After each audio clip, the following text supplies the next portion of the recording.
Megastar Chiranjeevi హీరోగా తెరకెక్కుతున్న కొత్త సినిమా విశ్వంబర. కెరీర్లో ఆయనకు ఇది 156వ సినిమా. వశిష్ఠ దర్శకత్వంలో సినిమా భారీ స్థాయిలో తెరకెక్కిస్తున్నారు. సినిమాలో హీరోయిన్గా త్రిష నటిస్తున్న సంగతి అందరికీ తెలిసిందే. అయితే ఈ సినిమా తర్వాత మెగాస్టార్ చిరంజీవి గారు ఏ సినిమాలో నటించబోతున్నారు అనే విషయంపై ప్రస్తుతానికి ఎవరికి కూడా క్లారిటీ లేదు. ప్రస్తుతం సినిమా ఇండస్ట్రీలో ఒక న్యూస్ ట్రెండ్ అవుతుంది. మెగాస్టార్ చిరంజీవి గారికి తమిళ డైరెక్టర్ హరి ఒక కథ చెప్పినట్లుగా తెలుస్తుంది. ఈ కథ చిరంజీవి గారికి బాగా నచ్చడంతో ఇప్పుడు చేస్తున్న విశ్వంబర సినిమా తర్వాత చిరంజీవి గారు హరి డైరెక్షన్ లో సినిమా సెట్స్ పైకి వెళ్లే అవకాశాలు ఎక్కువగా ఉన్నట్లు కనిపిస్తుంది. పైగా ఈ సినిమాలో ఒక పవర్ఫుల్ పోలీస్ ఆఫీసర్ రోల్లో చిరంజీవి గారు కనిపిస్తున్నట్లు సమాచారం. పైగా పోలీస్ క్యారెక్టర్స్ కి డైరెక్టర్ హరి పెట్టింది పేరు.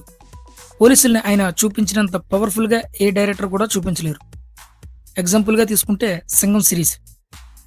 సో అటువంటి డైరెక్టర్ హరి దర్శకత్వంలో మెగాస్టార్ చిరంజీవి గారు హీరోగా నటిస్తున్న సినిమాపై అంచనాలు ఏ రేంజ్ లో ఉంటాయో ప్రత్యేకంగా చెప్పాలా?